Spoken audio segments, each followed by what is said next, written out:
Joe Abladiabi, me penye kemba o machine no, ye wo omoho diary no, tan be no of fiole, wo he ga machine, wo fiefin mene, wo ba she teshini ami, ni shi ami no wo ba sheji, ni amate aduawe. Ni amate aduamuawe. Ni amate aduamuawe. Ni wo she ni wona wo numu ekome, ni wo kele bagbasande.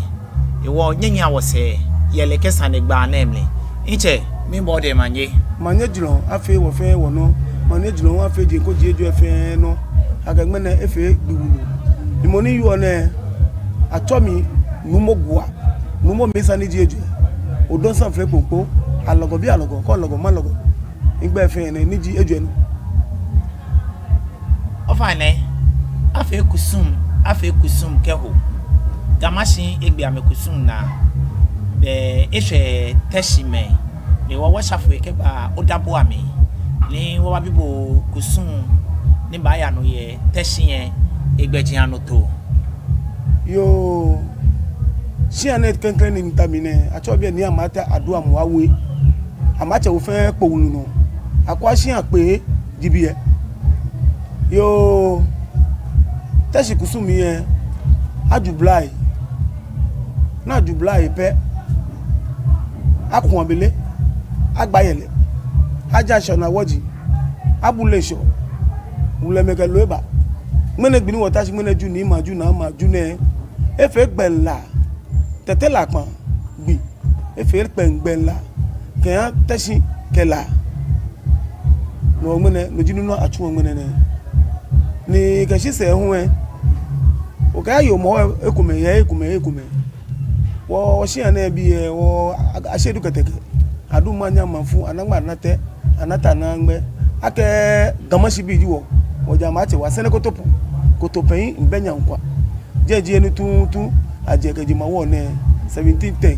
nana gedekeji mawo ne ba ugata mansota no wa magreti ye teshima ne mene ni wo yo ne emi nuwa efe kusun ete antra e yawo abele kukulu bi afe kusun baba wo gachira nu wa protection esopele egbe na efe anusisi simo agbego na mo ese oyibi yele na baya ni gama si protection pe dan gbe bi fe 2 weeks ndi o ti eyan nu wo poto wo so an nu ogbe la ne keje gbe na an ga si gbiyun eyan ke nu mo aba poto aso ni dijufo osu la tesi tama po fanplan numo adamwe gbugban aba poto eso no beni eyo le ni yo numo adun ma ye gamashin ni ala gbemi ye la ketesin wo won kwetesin gbemi la ke gamashin madumo ministro te yo madumo ye gamashin ke strote ni yo tesin gbemi la eja ke ye gamashin ye keji adunga pe agu fe mo libi kome ye ni afi ye jeme ni tesin we ke alagbami ye meni libi kome ni esa ke afi o ye tesin ma yo tesigbela wana ga yen ko e na yen wulo mo yen meletine ni yen ego be na ko english ke ya lewe fi nege ni cho ake a bosi to mo adun ma no pepe enyele gamashin ye na gaji be ni eyole ni ke adun ma e ma na mi e to mo high life binti ke oblenten obonu ke adowai ke palogo ke libi fenyele ka dawe bi fenyela ma jo ame ake ayi joko afi jeje ko ato anoko pe pan lala pe jinoni asio e ma na mi ni ke ona na asipan ato ma gbe nu na ke si opan ye libi gbo ni mi egbon fe ewo ake boko ni ojo ongle ko ni oblema ni nu ni wa ni mo ke drobo e ni ba do mo no no jinoni afio e ma na mi keji alagbemi asi kenan afi o pena fi o peji pan simo na si o no pe no ba no na fi o no pole jeje gbi efe nga gbe na hu e aba chuko man ni jijufo so aba chuko man aba keche ba silechi keje bi e kwa asanwo na ke ba aje simo ko na ke ba o ki asanwo na keje je ke ba ho siete ka gbe na o wa bu awon yin na ye eni onani a police we kamera de ba ti je ni di pramatano je meji ni aba mu na ye na ba fe no fe no agbe ke ma akashi e han wo won ko ni duro mo ni ke ni ye wa ni mo ba duro wo ye ma mi ahin o ma ke sole mo ye nunu wo cho na to mo gamashi ye no ahin o ma ke sole mo ke han ma je ko je jo e fe ko ni 20 la fe wo no ko ni no ya afe wo no ko ni man bi ni tafla che ye holo me ne wetele ami somo mi ami sita me wa mi na me wa mi bi me ni na lutumo mi ame na lutumo me ni to gbefa mi ame na gbefa me ni ta o chaba na me kan ilasa na me na chaba ye wa ni mo le cha cha me ke je ilasa no na mba shi wo no ni wo twa ma wo ma shi no be ne e yo le ne yo ablade abi adun ma ye gamasin ni tesin ala gbemlin ke ala gbemlin pe libi ni esa ni akeba man alonu de sa ke afio wonumo eti fentan eke ala pansimoy lala ni pele lala mabila ke lala ine na lala istrote mene lala ke lala ileken ni ala keji ala gbemi ye la tesin yo wo e pan nu wala ni amra ku apan amaku apan la mo die mo fe mo ni la me ni nta jine to mi chewa no ke gbe anwa ke ma ke fi o ma wanye le ma ke ma la fi o ma hanye ko yen na pan na acho na la yo nu mo gbe kan obanyo o jawo to engbe ye la la ya mi twa manyaba o kan gbe ai egbo twa manyaba o kan gbe ai egbo ma ye mo o ke ma ye akeja kemba o so lanu ma ye akeja kemba nu so lanu ma ye e go so lanu ma ye ja kemba o so lanu ma ye akeja no so lanu ma ye akeja kemba o so lanu ma ye akeja kemba no pani shi onu jina je nyina ni gbege bi yen ni ayefo ni ajeme keke ni se na mo be na iwe ya kaka kele bi je no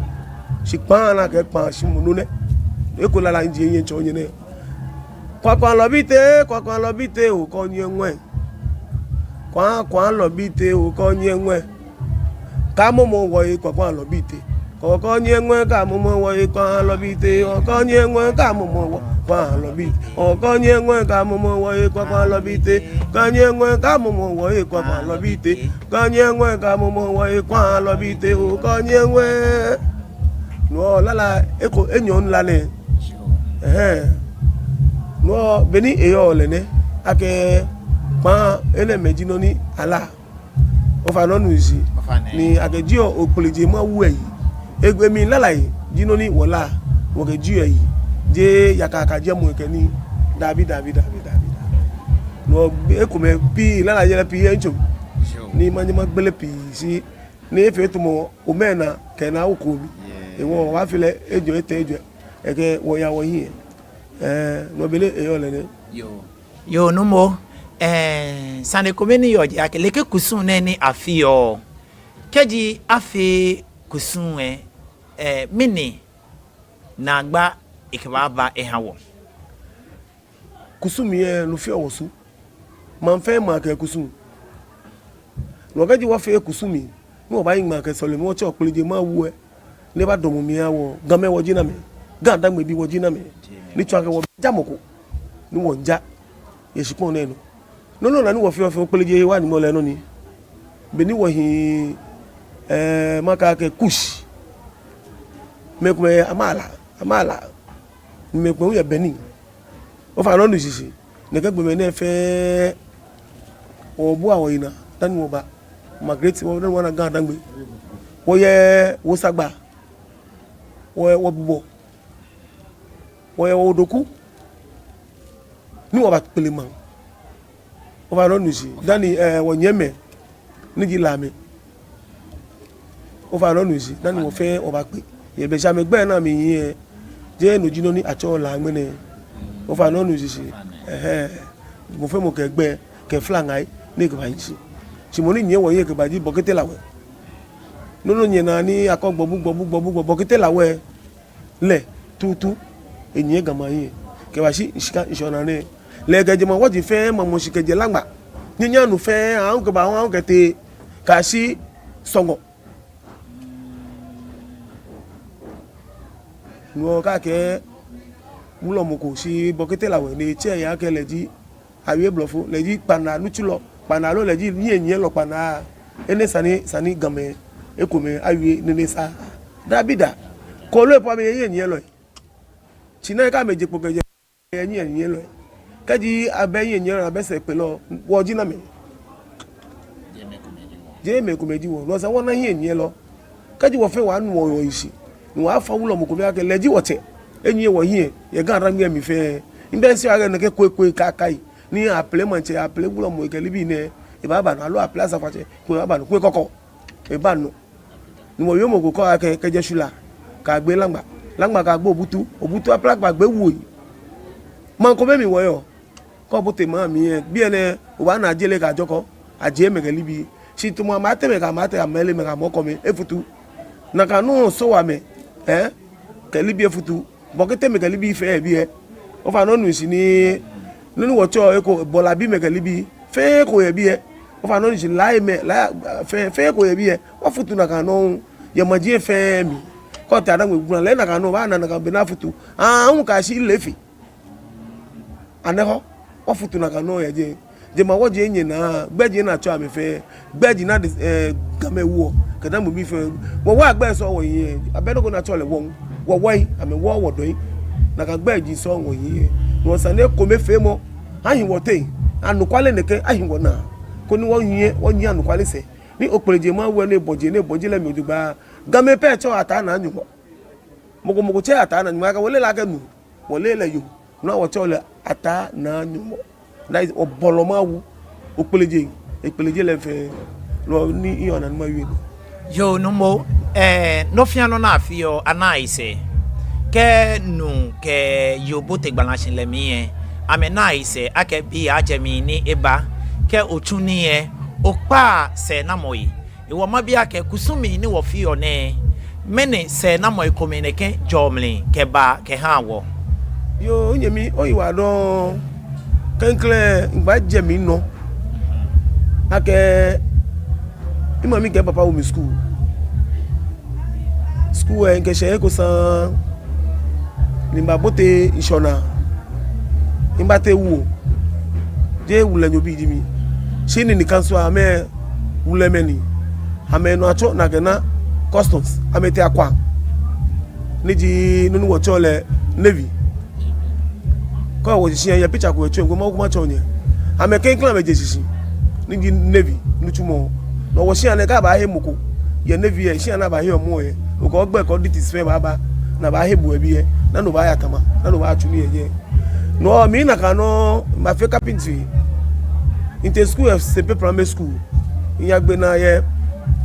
wo sian potena ti oja kla polytechnic ma fe capital engineering ipase wa carpentry ne ya kase keje wuniba im papa le capital padà le ye capital engineering no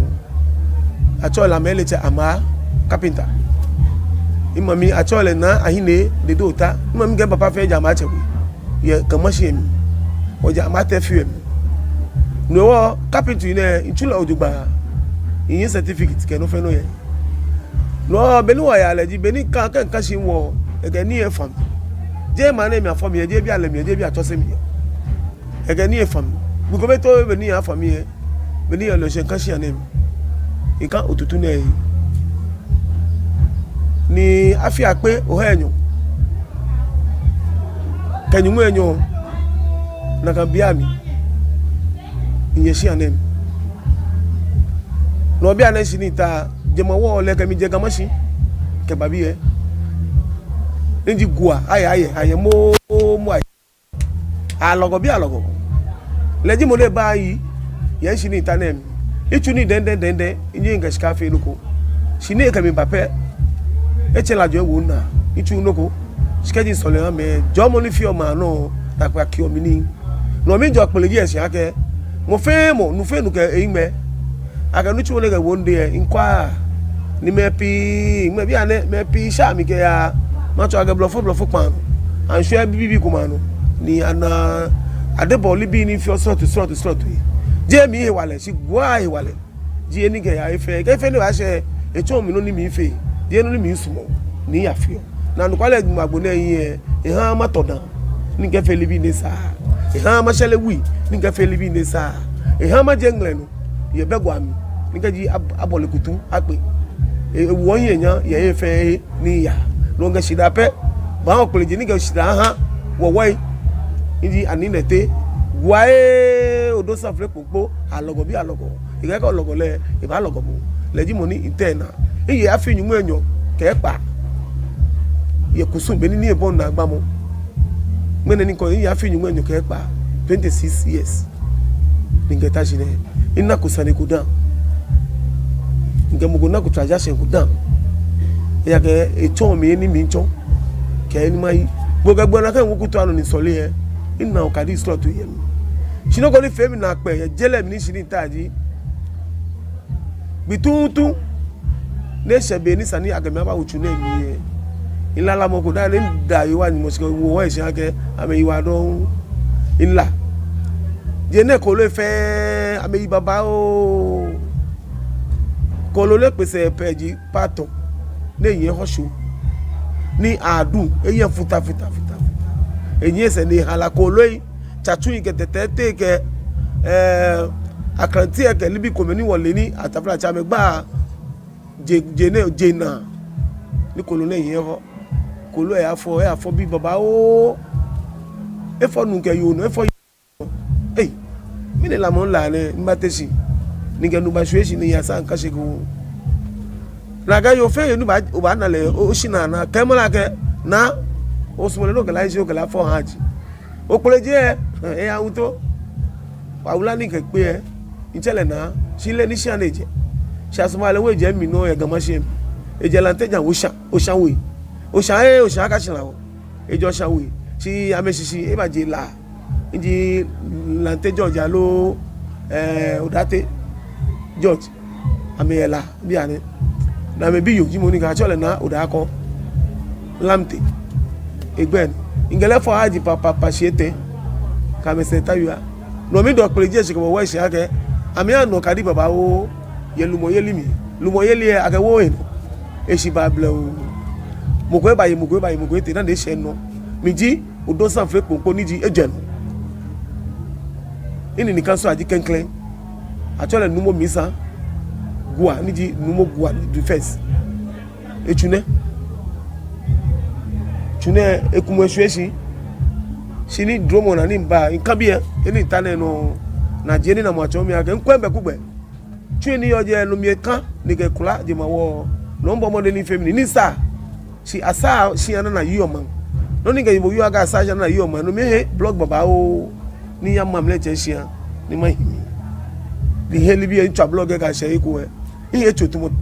almost see the pe o hai nyume enyo kese ni nekeli bi na fe fite benisho je ewo ko loyin obishi tetete kwakwe bebo ke wa ke fe wo eju emi ke nyanyina na fe bugbidi ke inu ko eje yo ni ganu ba shweshi ni sinima ni ma bon tune fe mo no tune mi yo ni ke kulaji ma wo no mi daje sha ka ngene gbine nye banda mu ami nye papa ngale pe egbe yi ne babi mi ni chola ga te ya kwe gbela ni ma chole woshian aga woshian ji nwotu ne ni oje ka ite tulu ne shi ma yeye kuso ya na fi ofe shi no ko ba ewo ngene gbine nge ya na kan jeme kuli ngama afi kuso shi ka tu enjo le ba ngame ba chano ni fa re mi ba fi esi ba mi pe ni ngele pe iwa ni mo fe na kan no ile se ke echu oni yo o mashi tv ninga o ko mashi tv lo ba ni o ya ko ni wa technique o dabi ne na mi ele e ba big be ka je nde ni na saji alo ina wie mo ye kusumi no anye ba je shi ana mi ne no shi ana ji eni iyo lu mo e nga je bi ani te ga mashi enwe nga gwa obi tuni o de gbanga ame yin mi shi aga nyeme ji wo aka mele ka amate ji mo ni yo bi e amele ji mo ni yo gan mo se bi ji kunale kun ako guakwe guaka guato no ga me nyeme ji wo lo nyana mi gan mo se isi an papa mama mi gan papa fe gan mo se afa me ina jelante nya wachale na lamle o shedu telenya abajiwa no gamashi nyotutu ojimu interview yo no mo ye afiyeli emi isake mekome wa wo ma bia ke megbe no mampie ni yo popa no amechon na meke wa afiyeli bona afi ni eya no yo gbenu ni mambi chona meke wa kusu efe emoji kusu ji wosu wa tale ni wo ne wo kusu mi mama ni wo bu wo kusu mi ni wo ko elibi ni wo ne wo kusu mi no amba ko na meke kase ni no amba wa na me wa ojogba si bia na efe to mo bebe ye mami o riri no ga mene ha mene 23 no e afa ebe ya si je na kaji bi ni e yole kaji ofe ebe wo se bo na bi ba taje ye na ga je na gbe bi ni angula me ni sina ga ama ya me yewulo ye hi meji am alo male ye na me ko asafa cheme ye na me guna dress ya me to mo mancheme ye na me guna dress ya me to mo shi onu pai o fa no nu ye na me guna dress ya me to mo ta flat jano ye na me kula jano na kaji bi ni e yole no to se mo jino ni akeji osisi ahun ka sibe ni o ba seje nka eno kwa gbe ni mami for mi nge institute fo ebo onya hi meji me ni ejeche na meji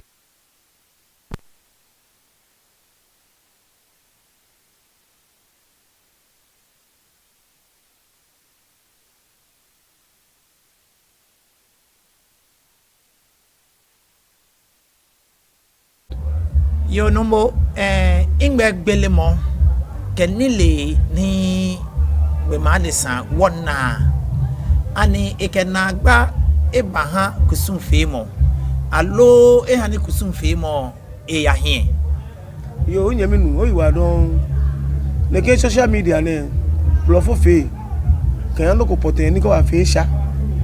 alo afe no ko pa na ga ji oyi aga fe ga fe no fon ni mo fe mo wie no ko keke ne je ya kaka eje onupa ikeli bi aje onupa ojo onupa awubochu onupa ni icho wa efe ebi ibusani ewu obushikun mo no aje onupa awie keke na afe eli bi un keke ye je lemi ko yesa no isojugba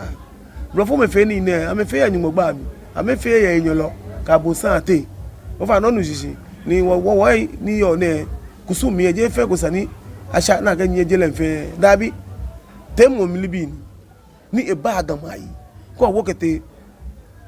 jele fepe o wale imo eta e ko jino ni chone shi ni tane chone alo gulo mo slot ni abadu chone abadu eko e no mi e jema wo na agbo ne ma enyi na ma mi leta agbo na jameji enema no nyonyo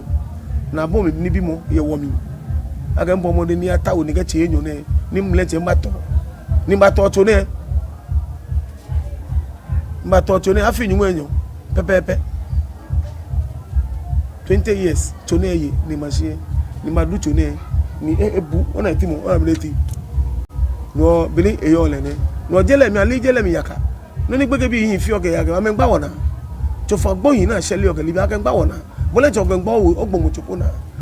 ingbo je ke ni mo ya ingbo se wa ko che ni fobo sugbon mi ni eyo ke je mba mi ni eyo ke isile ni eyo ni bo fe mi ni oyin shi na kai biro ka se owo na ji ni agbona ka fo bi a cho se ole ni awo cho se awo bi ye je isile ni wo yo ni wo bi akọ wona ti ko ni wo se ni wo ta ni wo bi ko na bi abayi o da se wo shi wo ta ni se wo ka gbe wo bi ai ni afeli bi ne sa asale wi ganyi lo le gbe no afeli bi mo ye kan te ke ye mo go ni je police fu o chetu je militia njojibo o ye kan te alo yin apolopo yo he it's not fair therefore eyin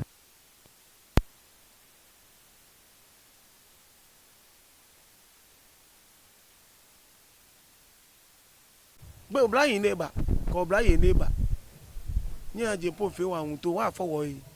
da ni yo mo ni yo pe ji adanka wa amepe amechon lami shi ni cho ake kusumi ye wo insana chu na ka kusumi achu ha wo no awo ba na ju ha wo bibi omi ko ni muji aje wo yi shikaji wo bada pe ke wo kosumo ko wo fo no wo pa fai ni je ne ke ha mo ke jira mo pi mo ne ye nenyo ya ga nye fe na ka pe asete mi no wo ga wuta ame fe ready ni tabe na ma tutu anye ya ga nye be wale ko no ya nye nu cho fa nye wo lo le gbenu ni do mo shinu nye wo mi ka che bo le nche ole no nyi ole no ya agbene wida anu wida ko le ko ba je go iba ye bo seke le nche ke ye bo seke ma bo no konklu efitai o won pa fai ni kasi ani nye ya school nye kasi ani nye anye fole ko boy isi mo ko tete poni ta flash ko mo mi ko pa beska an ba e ko ton mo ko ba na bo e shon ni ba gbe kene e si ba e ke mo le we ko e si e ke to se le je e ke na wo school be no ba e le si e o cho gbo mo panda iche ko eji aka premeza e yeska wa me nu gbe dan aka premeza yo no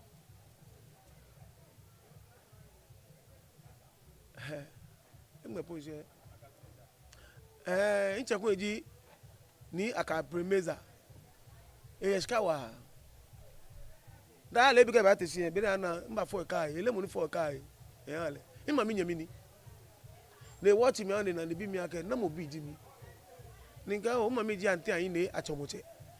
ne ga kwe yo mo de gba bone nga mi ni no bo da le bo ba fo lo le yan mi lo na ke ba ko ba fo lo le nga ye wa ni mo ni ke ba fo lo le yan bo no ni ba fo lo le yan bo ne mo mi ne chose mi hello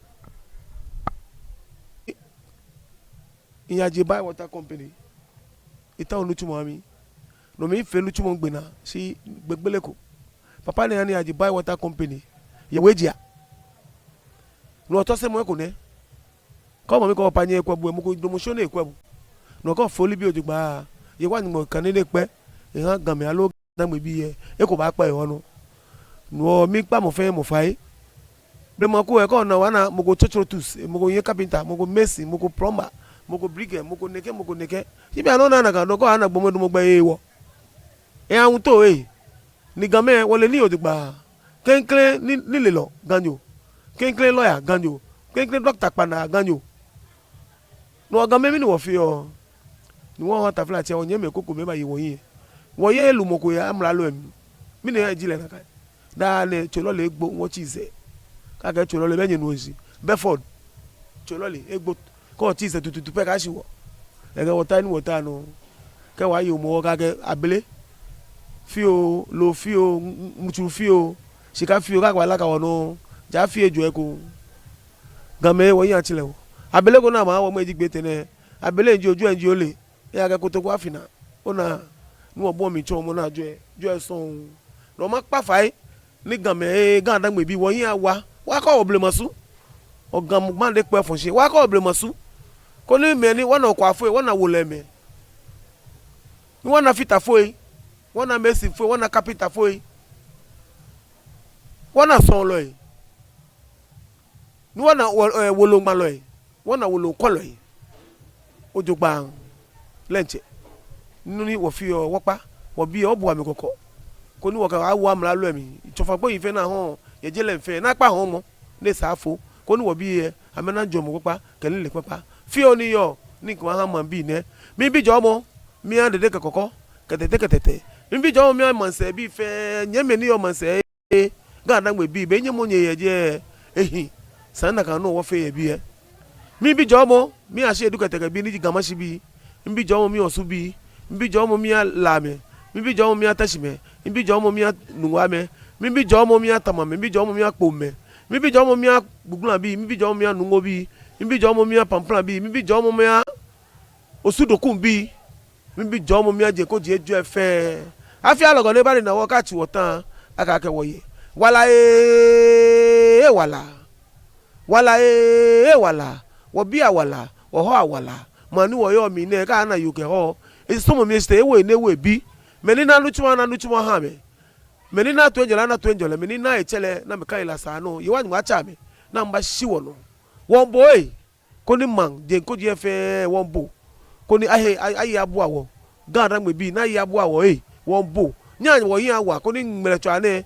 lumo na yo president me wo yin na kan lumo ko ya ke gan ha na Ghana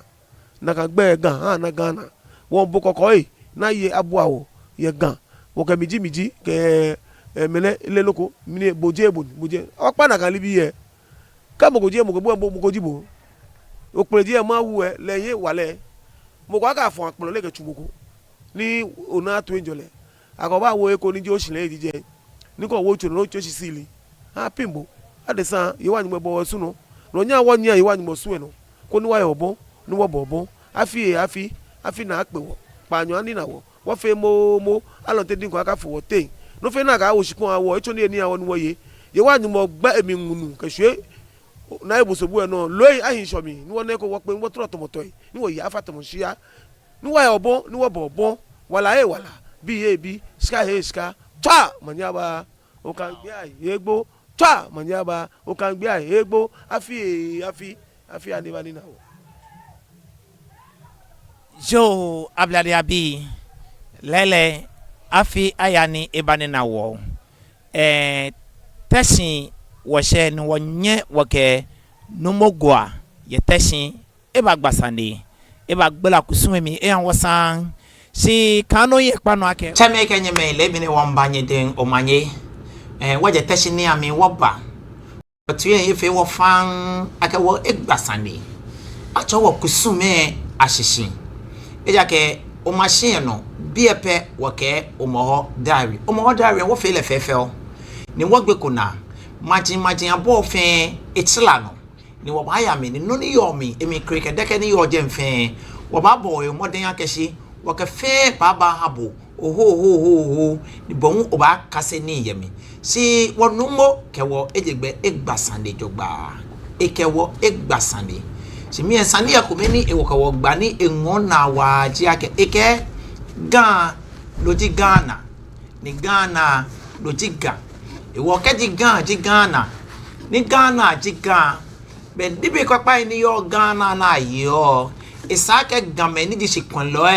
be ni wazi na zi wo na be ni twashishin ke machine aname jogba je ake klala alo ake ni den ba ha me yen ni ame fe tun ka me puye na ka yo ame si isake aname jogba no ewo we be no ba gba leken sanenehi be na fe minse afi minse yo ite o je fen njo jogba yin no si anye mi me ko si no to ya ko eje tomo ni lakan otublohun bi eke ngba ji ni bi jafrotu ni nke medi enche nyemi ke ishiache niji kin manoa like his empe no fi ano ya no fefeo yo iche o je fe njo jogba yi lebi ne opeleje nse chocolate nyempon ma wo eduro wo ehani je papa esa etele wo ekon ni wo ba hisen but na fe libi ni ya no ye ma mi egbokegbo na o machine no da no wo kwa keshi won dwa me to enme ke mi se but na fe nme ne wo dwa to emi nme di enche no na e ate wo dwa ni emo ame okay ole yomo gbenu ngona ye wo che yomo je na UFN here eke minji eke wo ya ego lele na mojibo boji na mo eke wo ya ego eke abele ke mujue ke skafi na kwa halaka awo eke jafo ye zaba wo ego no wo cha ko cheme astaka ametioshi ni amechi owo nyemme ke ya hin je ekumena bata nda begibi ona abawo abele eshomo shafi akenekene ko bawo dabi ke sake ofi ni finakai o chiwe kai to afitan wa ahin na kai chaka singulonle je sha ni le pe asmo na wolonle wo chiwe ni ya ame ya hin nteme no le hwe le nche de isana gba mi na ewi ni introduce ye ke carpentry engineering ya fe ya no chake ko yelumo do chaka ka school ya ko ilumo no chako ka school wani me pi flage lumo yili alo chukuna tena lo ebe kusuni ni obe school ya enya mene woche no mogwa edwa meto ingbe yo machi tv no na kai we saka dabe ke bi ona wo kase ni mo ya wo hin ake chake school ya ehin wa renche alo mi do ke la kai no wala ke boni eyo leji ake anokwale blema ni abewolo ntose mo ewo wo teme ekume ba yelumo na mi yele jogba se bia ne eni wolo ntose mo e ahye ye wo se tra mo namely ye hingba gbele mo ni eba ye jenjenfe intan wolo ne no esa ke sike ofobiko onwo ehi ni okwe itiabopo ka bale la kan eye ebua si mom boni ba fe ni gbeke ana wolon tose mo ena school ni le ena wolon ni le ni ekena ni amachine meletwa eyode esa no hye obi dan ken sane ko akesi ke gantangbe alo ganfo mo bi diboe odehe dibo siafe sia gbena ni amejo ni eni gbegbele mo hye keji atobolumoko no le wolomi yen te obaya le ohaten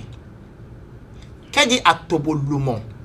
ni ole wolomi te obaya le ohaten teme kenyeme ni kwa wo yo machine no me pa ne fai ne ha ni wotosi a wo bi ne ha ni wo bi a wo wo amedwe mo henyomo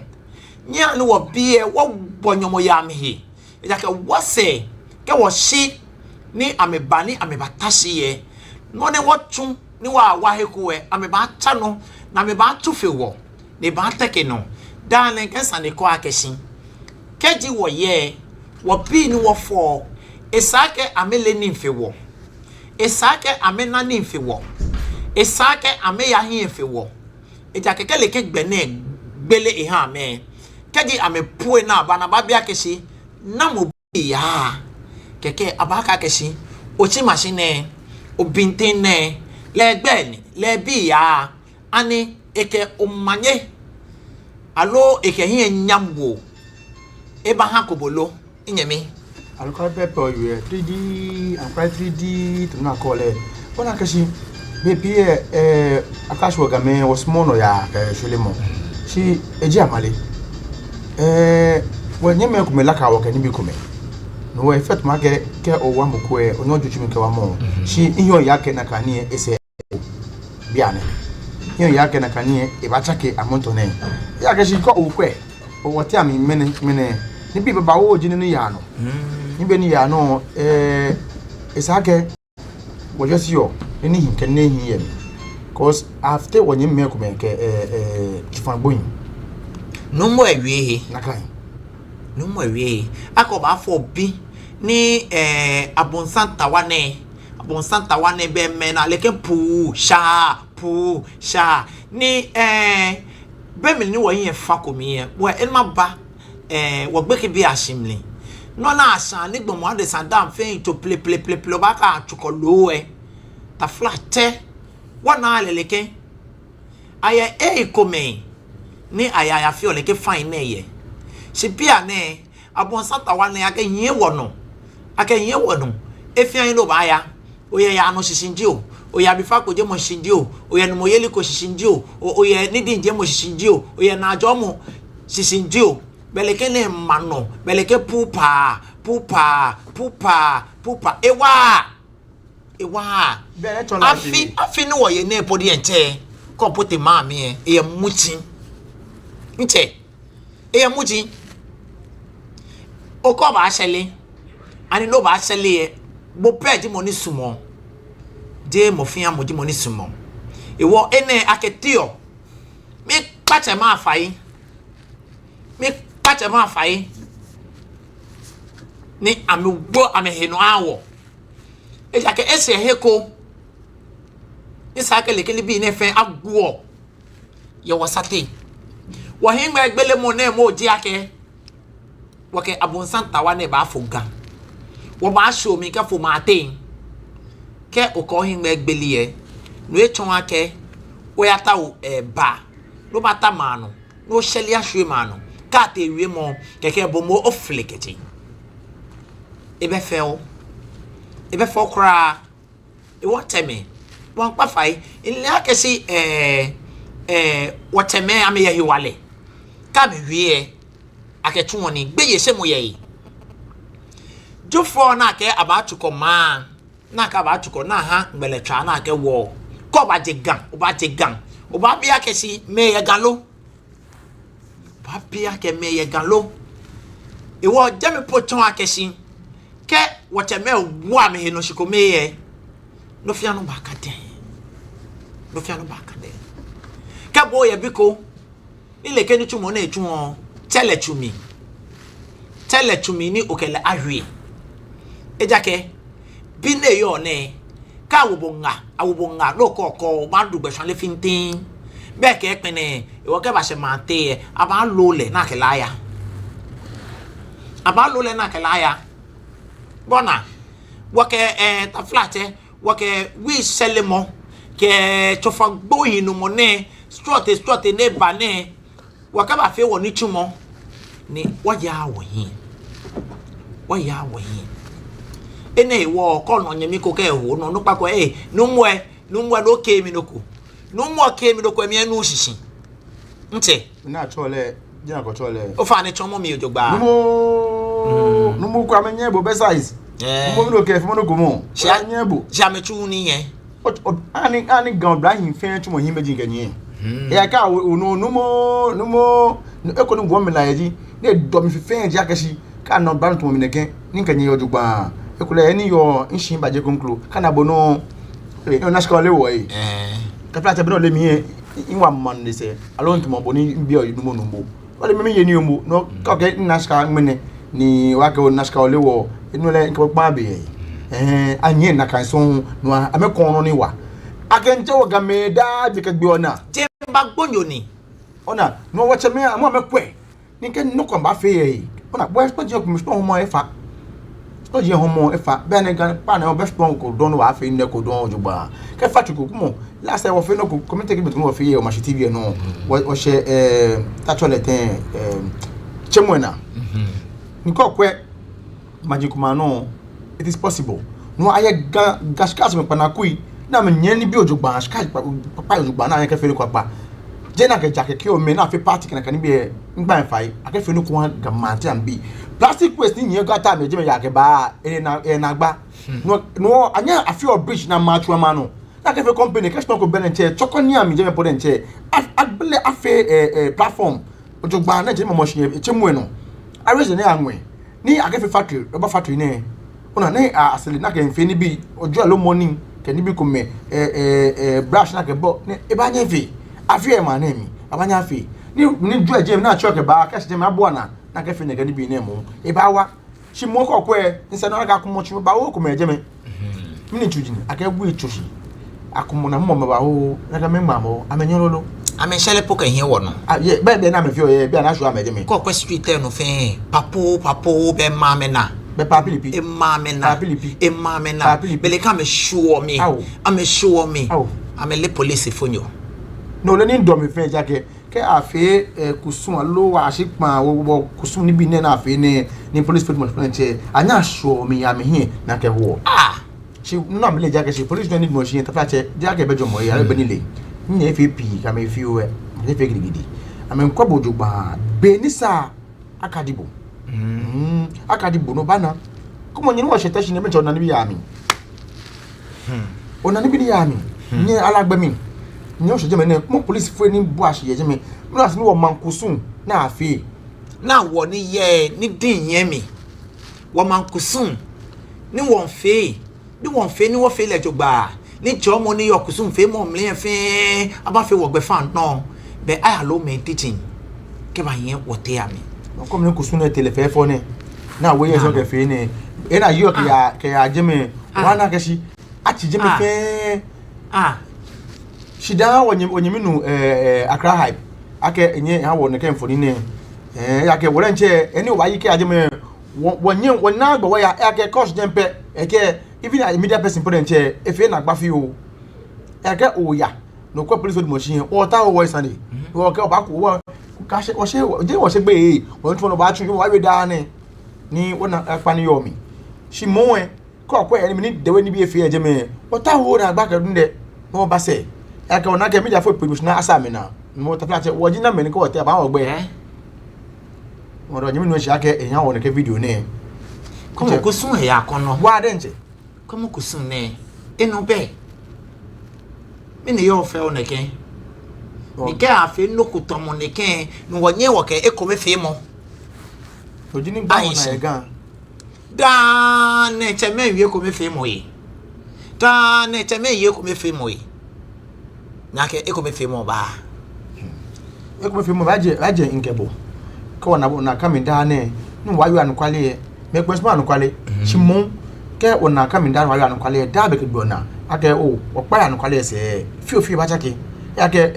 kpashimo na afio ona wo che ha wole no kwakiti ka shi kpa alo jeneke bia mi la jina atwa ka ni bi atwa ni ake meni feni papa asha me ko ni meni feni fon ni mini akaka magashi ni no na me fio na me di amese ka me di amese ka me feni papa agbene bona iwo no wo Germany la amlakuya lala ikunyawo bona ike la ma obanyola oba ndono la makwe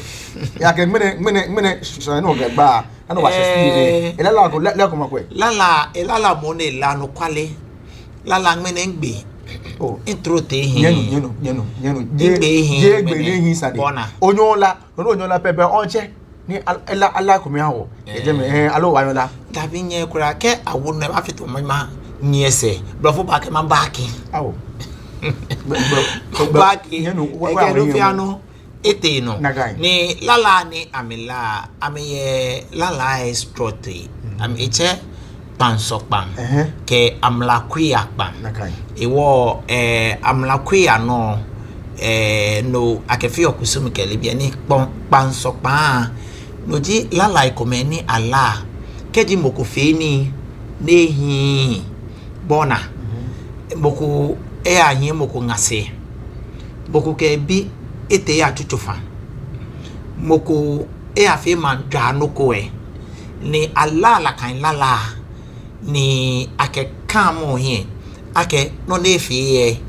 ehi tamobe no tashi ne nkebo hi o ya yen ngase ewo aba lokpan sokpan lala ni ake kambo ni make nyemi kin jen USA on ami kebon tuni won ya womba no ya yen ngase ibi no wene enehin kra ene sakra aton we no jumna jole aka jumna ka juwo ene sakra ene kra ene sakra ene kra ene sakra ene kra ki sakra ki sakra no chegbe fa bonafe ninga no nyese ojese shi emimba enno kushi kwalo ke to ebola ni ko ba TV no nyenu ene afi no komoni eke ngaseni anye mino la ni ba je yie she no bon no la conclude ni ba je no ni ma ji oye min la ni gbonyuwe no fie ni ma nfe ana akesi ko fe ni gbonyuwe ko fe ni gbonyuwe akanbo aba kambo na ba wo lala na ke kambo hu iwo aboin pansimo bona aboin pansimo ye gan ne je mene meni jopele meni si bona iwo keji ofe no ko gbonyuwe aba wo lala na ke kambo iwo nyemi e de ta masene ya yen ngase no lala nla ni ke kanle si jepele e ayen ko ingase si meta wo mabia na ke keji we afi na kan anyo afolala asonlala ni ake kambo boni afi ni kusume ayale jogba e wonte ke oye JMMC are ofane bomoden wo che no ke gbasane e ha wo lala eko e wo obanyo otwala kan lala o ha wo bona afi ni analeke lala ni ala ye kusum fe mo amle shi nyenu yake onyo ofola neke amoto no ofola ko obe pansokpan pa woso ona komo wo pe ke bi ahyen wo se pandogba nakai me isi pambe ni yo choko anami we should wonu chulu okay wonu chulu isi ni mba Jamestown we mba shi sintin bona into pelo jogba wo kwaskin shan hebo nakai ni wo ka shi opan mi ipa shi money ba shi nke nyenu ku aka mini asakocha shi nyema nyego ya nyema asakocha ka nyema mi ya ka nyema na nyi aju ka nyi so mi pa shi money ala na aju so aw mi sanene asakocha no nke safile o ma shi tv wa sha ekomeni wona ka shi noji for some time no na ke mashimo mi funke be kentiti keni bi weba no shi safile peji bi na fe ni yemu yemu ware nche alo afi na boni ashipa ashipa ashiko be la ba safile na ashipa na shakocha na anyam go na nem na ashale ko chake ni bi nke me ne mo adue femi na pe shi BFB ni ngona wa ga me na bi ne wona ne ke Sanegbane shi mo o ka se ni sa yemi na kai o ba ya wo hin a o je na kai la kai shi mo na ni wo ba wa ya wo yen mi ta ma wo wo kole fe ni ko wo nga ake keji o ye biko we bo modin ake o ba wo ehenyomo bo modin ake shi e ba ya skunwe bona bia ne lumona yo ake wo lo lenye ake wolon lenye etake ke atobo jase alo atobo apashon alo atobo shipi alo atobo shikitele alo atobo manye asafo ache no nye ni okane ye mobo no nye ni okane ye mobo wa na abo asafo ache asafo anye no ba yon manye yin asafo ache no ba yon manje yin no ya no oya kwe ake police fonyo ni ake wolo e habo do ba aka ne wolo e no ke ni no na ke wolo e mo ba ta le ke ko ya e wolo e o kan e ke ko kan ni la kan no kan ma ye mi ake si ni bi ene ko ba be magbebu e ko ke ale bele won e ke atasi e na le ba gbele na le ba kan e an ma ye mi ake si ke ba tashi ba gbele no mi e bele e homo bona e wo me pa fai nye ha ni wo po awo he modern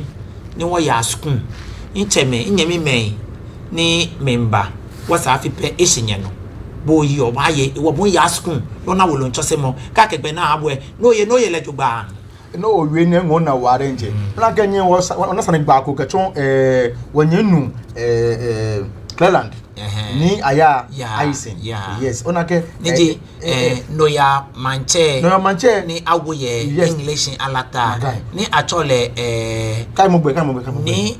opele kojo opele ni opele kojo ni ji kenklen ni opele kojo ji kenklen so like before na to le ke egbenane eji NDC aspirant MP we Agbawe oh yes no nye we she fa ko yen pa no be no oyini no ha mi ego e wo like honorable Ahmed Nagai mo le ji NDC aspirant bi ane ke we Agbawe le tashi wona le phone mi fefo ne le afe atu ekusuma le fefo no nye ona nye Sanegba ogba mi o yake abajelepo me na ajelepo no nye no ntenu ne ajelepo fefo no onakesi ni efefe ojugba ni chemetelashi ni afekusum laga ni atosina agbe na pe ba agbe na nyemi no no wa shije mejo ko ni ntenu nye na mi se eyan agba nye ni shi awu nye ni shi cameraman eje na leje igbe camera re bonjo da na sha ni bini ga o cameraman chunuchumo ko lala jono ni na lala etetuye ni joson nye ole ke ona me panane ke na wa me no ya manche me ke ni bi e ni ma ya no because aflache yin kashin sha ni le ye wolon le no asni e ba ne babo won e ba wa nye wo nga ko nga no wo e ke hwehwe ko ha wo ona nye mi wi ake keji atu olumoko we atu bolumo ni oba di mambiye oba nyame no taflache oba nyame no oba tame no simo atobo ni oba dumo mambi anachi ni no ni sa ofe ni okewa ma ni twa keshi oba ni oba somo mambi ye kwamo ka ke manko ma na acho mama de sikpon pole na ni kasin yi mambi ni yo ma no ame na me fi o ma e wo keji ama me fi ma ni atobo oba apomoden akesi o ka me ba sna bona ni oba chuni chumo ni sa make taflache awo ya kagbomoko no ya manche taflache kon awo ya kagbomoko no ya manche kona ni awobo no ya manche alo tena ale otena je mo ko yeke akeleke gbena hale e wa che ni atole ni ji ni opele kojo we kinklemo no na feko ye English alata ni di Jamestown British Accra e pomoden akesi e baba afi ni waseke be aka akesi wayi no ato no ya mancheko ni achole ni opele kojo kenkle mo ye English alata ne ba itasi e follow si mo e pomoden ni etie bank man biye ne kameto asu ni amiji maami ni bi ni sake afio ke yoke boa ye ma no ni eke amefe ni hani ma shere e wanche ni okple ni kojo okple kenklemo nke lo bane ake no ya manche no ya fe no ya ni yo Jamestown British Accra ni English alata mi e ani la kan no ya ajepo ni English yen akọ imama papa na ebu nyese ko English ni le je no na bia ne nyese ko English ni le je no na bia ne nyese ko ba English yen onu pa ipana na le wolomi na anya pletoi mene wayi no ne ekome e ya fo esani wogba si wole ake ni ato wono ya manchene take mo baba take mo e baba e woni opele nche wo he no shikome English yen akọ e mama papa ebu nche o ya English yen mi nakai o hi British yen mi o hi Accra mi ani you true bona lo fe ko you yes extra no so bona e no English yen mi yen beni o yen fa ko mi yen mi ni libi ko me ona English ya ke mi amro ne companies ko me ni yo je no mi fe gbo na ka ya me konkron ina no ye ko ile ake ta fla che me konkron me yese na me ye ni wo me ni wo English man bi ye wo pese eni ko meji yake wona emergency pharmaceutical e jeme yes she be pie e je lolo yeah she be pie akocho mbi ani wo jeme ka metenu ntumo be pie ahia ame ta me mali aka me je konkron dan le no yewo fo ma che meni wo jeme amite shi na kani e sake amite shi yake ninke bo yo na mi ina na ka experience e ko dan no le ni wo jugba ko ja kuche mi aye ja o mali aka je ko na ba hebo le no patani yewo na me sure na kani ekume ifite amejunchumo dabi je ni chumo no fite anokalo yo ni kagbe as no ke fon kagbe ekule akucho mbi asuma ko na meju echo ame na mesmo na mehio ame no as na ko na kanje me na afi na kan le abele hwe ka okwe dan no ba ya no owie MG Sunday MG ni yo je na ba fie mi ni tashi na atwene ye je nda no mi ye laboratory as a lab assistant okay ye inside there ni kametru ni jogba mi lenje de shey ko ni shi ejake akeko na efe botan yes no ni yo ipe je ake te fi oten o ba fi oni chumo amamoko sipon no ni la ka ma no ni ofi ni chumo ama o kwa kesike jembi mba o he ame mi ni wo akesi July je ame alo aka mbatwa amojo ekole July poni beba juo ye jeme de la kan manu ameje ekrokro na meba ene ewo o ke ni din kapiti o ke pa me yin ka me Mbappe yi koko dabi ebe hingbe no ewo mi pa fayi ye na kutiana wo ma janche me ni young lesi alata mi alo wono ya manche na to ne ewe no ka oba fe ni tumo ni ye English alata ni Jamestown British Accra shipon no laka manu pie amesaka hiyo ni akametuo ni akamaka contract ni ka pay e keshika e ajemokude ke mo etie no ye mi tana mi de ba sha mi no ko ke mo kontuni no wo le nyomo dogba mi ni gbo chonle mi ni gbe o chonle e wo teme ni me ni yo English alata nyeti ashi kanye na de machine ma ba ko mama papa de sa ebue kon eja ke keji ni tumo ma jeme na ka he je mambi e be ni tumo mi ni je me fio mi ni sipo no me fio ba tie ni tumo ye sipo no mo ni mo ko konkron ba de ba he me konkron Eko ye ko obote do make another market ta toilet I'm sorry Universal Cosmetics. Yes, Universal. Then me atuni ojime. I'm a few Robert mene powder ke libi. Then I can feel rubber ni bi epe. So na ka company track ka je anya gbele ko wo ta toilet chokoni ami onye meni o choko bi ba wa mi. Me can week in national ba for se fi o. Yo no you on akan. Chokoni ami choko shikonje English no bia no. Nakan. Ke ote English bia no. Ewo ni wi o na English bi nye no me feta mundamo. Ndamo nye no. Ake anukwalita flat che mi swanye. Alo mi jenye. Alo mi tinya wodoko gbonyomli. Si bona fe ni wo man bia ni wo yo ma no. Wona ma ise iwo. No wo ka kesi nye tiasin. Ekolele keli bi ne nye nako. Nye ingme bako no. Nye dwemo yako jemegbe. Iwo bia ne no wo bata, wo ba heli nyesin. Bia ne no wo bata, wo ba hwi akesi. Esaka nye yaleleke, ni nye fio neke, ni nye fio leke no fia no. Efe pepepe. Ni ke bo yu one ke o se kolego no le che inle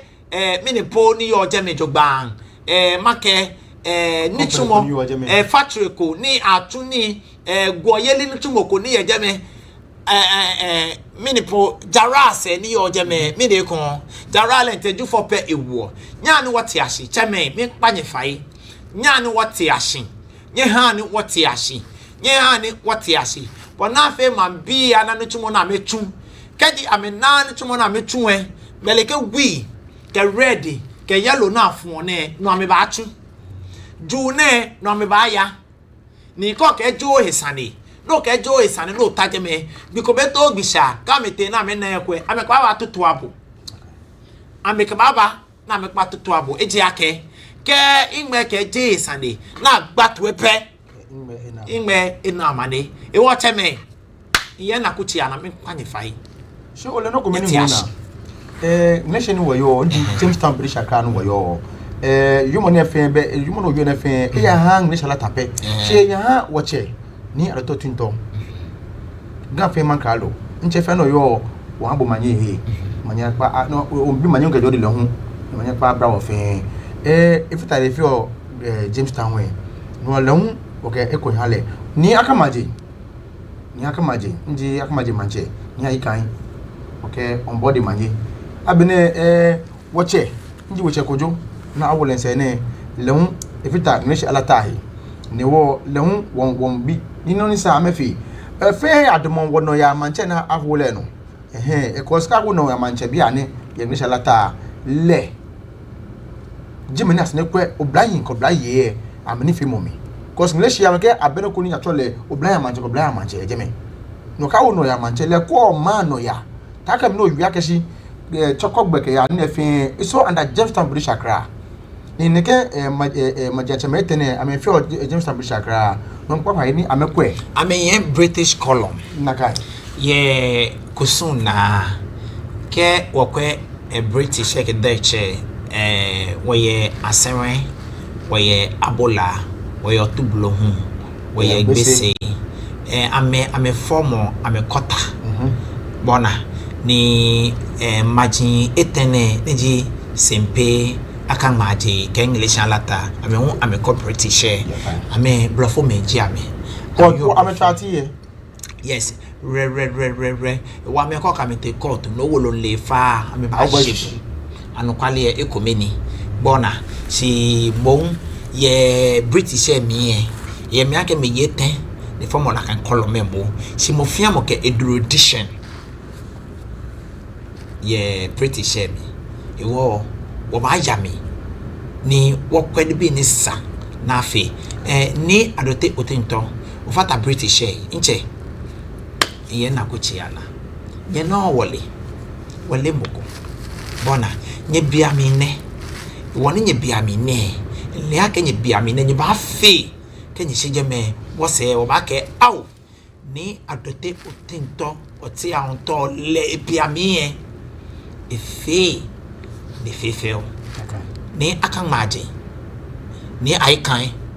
bon obiami ofe de yemu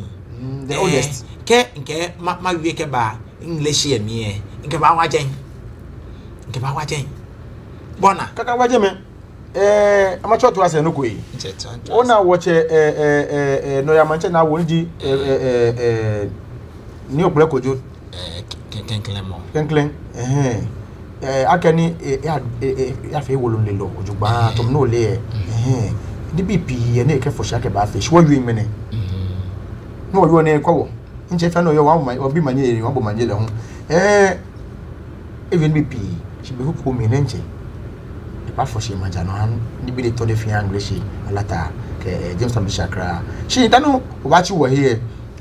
nye no kote no gbeke mi no wa wi nye fi mom kan bi mi shi no potentiality no oto shi o here o wi na ka je megbe yo man tele nche bona me baja mi ke bi na fi da ha yo cheme ani producer ko ani da kan info de me kesho shi anya nu la kai no o la ke wi mu e ko me ye ke o wi e bona isake o ko wi mu ho he eja ke English mi alewe wa English mi wote school ye ninka bo yu ne na ye je lololo kenje bi e no mi ya je lololo inye ma she English ye eko bona e wo libia ni ya no ni olie o wu ole bon ne ka se ha je no ni moko ba gba wo e wo pia ne ni ajele po e nke ate yeli kenu mo gbeti ye jame de enche wo je no wo no ni wo jo e wo ite ko he jame ke jame anwa ni mambi anano ni te no nye ye English ala time e 4 pen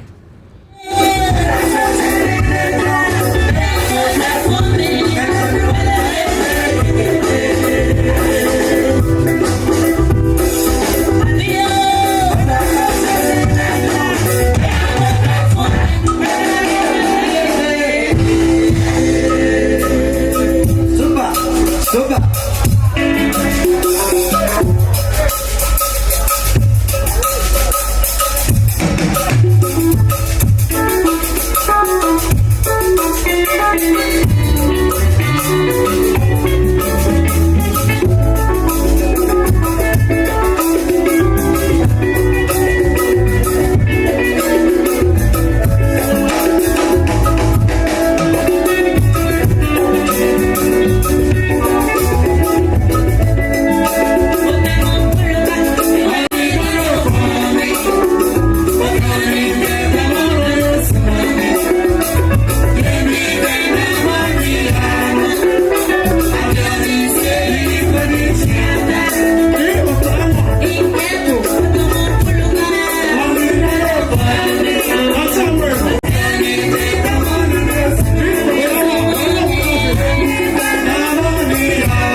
Oh,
Leke pa onye maka mbia joni. No, but don't drag me. Wo no ya leke. Baba. Ka ge drag is prof we wale no. Ona wo fon wo ne ka wo ka bie. Ka bie. Wono ni naka. Si leke jowe apepio ami ajo ya. Apepio am ko le loto ya jo la kan jo. Wana sane. Ni gbo fa yi. Obonu ajo le follow yi. Ajo le ofolo. Enyemi wo be febe. Ke oye onagbe wiemo ke she ni okeba ha o ma bi ke ha me dani nke no fia no agbe no ha me. Kenklen make ma be fa kashi ame fe to ebo ke ha o ma shi TV e aka da ne on tato ngbe ni no fa no wo fi o wo fe ke ani kasemo ke no ya kashele mo kanu ko ngbona no ko to no fi e choben ko machine we ja to street e ma probini ami odi kenklen abene ngashira ba wo